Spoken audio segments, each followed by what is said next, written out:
अदानी के नौकर कहाँ हैं? No no no, it's not going on record.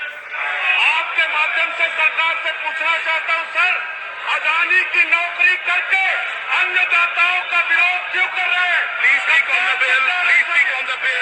जिन्होंने धन्ना सेठों ने पैसा लेकर कोई लंदन भाग गया है, कोई सिंगापुर भाग गया है, उनका नाम भी आरबीआई नहीं बताएगी हमारे को।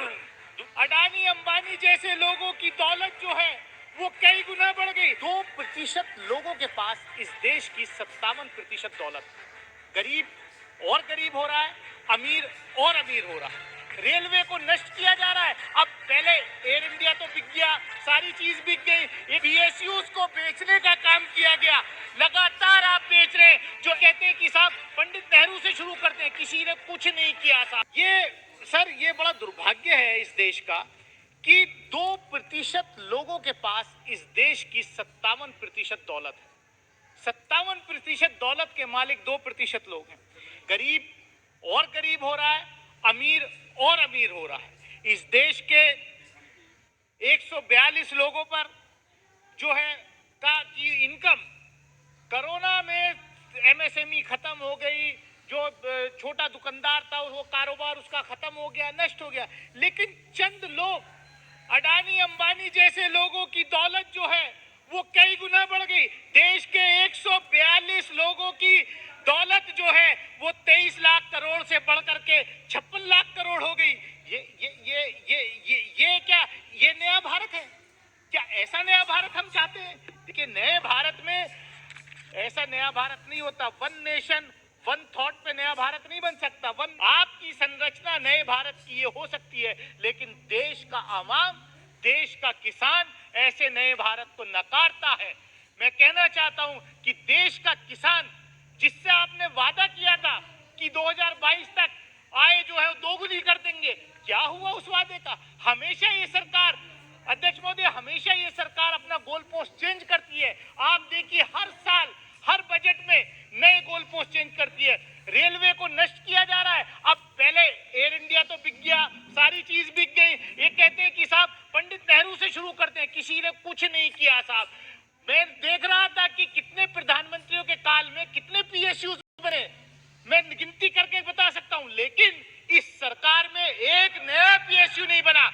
पीएसयूज को बेचने का काम किया गया। लगातार आप बेच रहे हैं। जो SC/ST का रिजर्वेशन है उसको आप खत्म करना चाहते हैं। बाबा साहब डॉक्टर भीमराव अम्बेडकर ने जो हमें संविधान में जो रिजर्वेशन दिया उसको खत्म करना चाहते हैं। एक बात, क्या इस देश के अंदर गरीबों के लिए, मिडिल क्लास के लिए और धन्ना सेठों के लिए अलग अलग कानून है?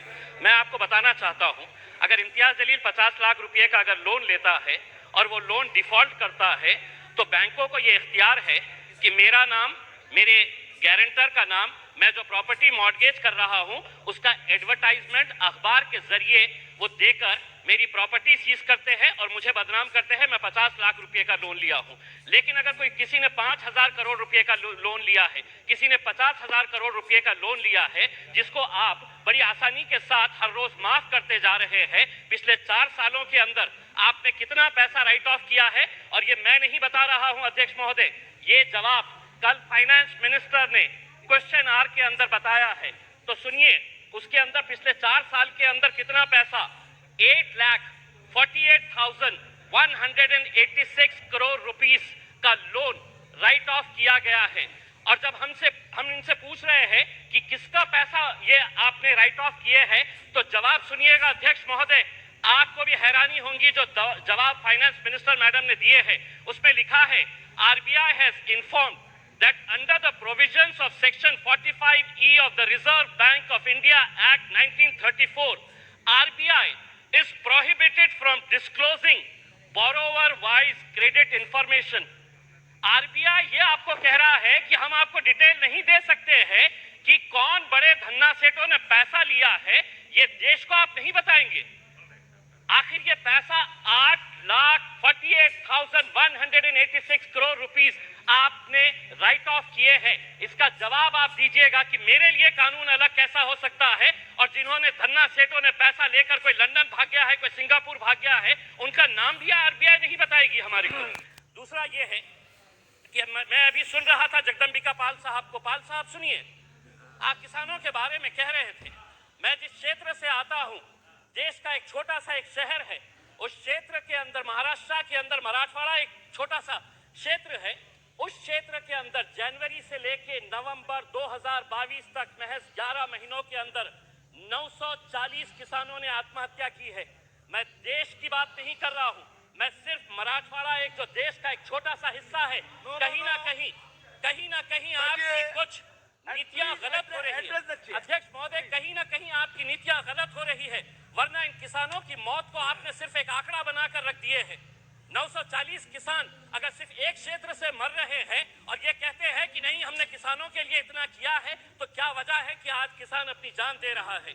आप ये कहते हैं कि प्रधानमंत्री उज्ज्वला गैस स्कीम के अंडर में आपने 10 करोड़ लोगों को दे दिए हैं। आप ये आंकड़ा बताइए, कितने ऐसे गरीब लोग जो पहले हम भी मानते हैं, हम भी खुश हुए थे, हमने भी स्वागत किए थे कि ये लोग जब अलग अलग तरीके से गैस की जगह पहले लकड़ी के ऊपर, कोयले के ऊपर है तो अपना खाना बनाते थे, आपने गैस दिए, लोग अब दोबारा रिफिल करने के लिए जाते हैं। क्या ये सच्चाई नहीं है कि पिछले 7 सालों के अंदर, 7 साल पहले गैस के सिलेंडर का रेट 450 रुपये था, आज आपने उसको 1080 रुपये किए हैं और ये उम्मीद कर रहे हैं कि आप जितना पैसा एडवर्टाइजमेंट के ऊपर लगा रहे हैं कि प्रधानमंत्री उज्ज्वला योजना के ऊपर, वही पैसा अगर आप दे देंगे तो शायद इन गरीबों को फायदा होगा।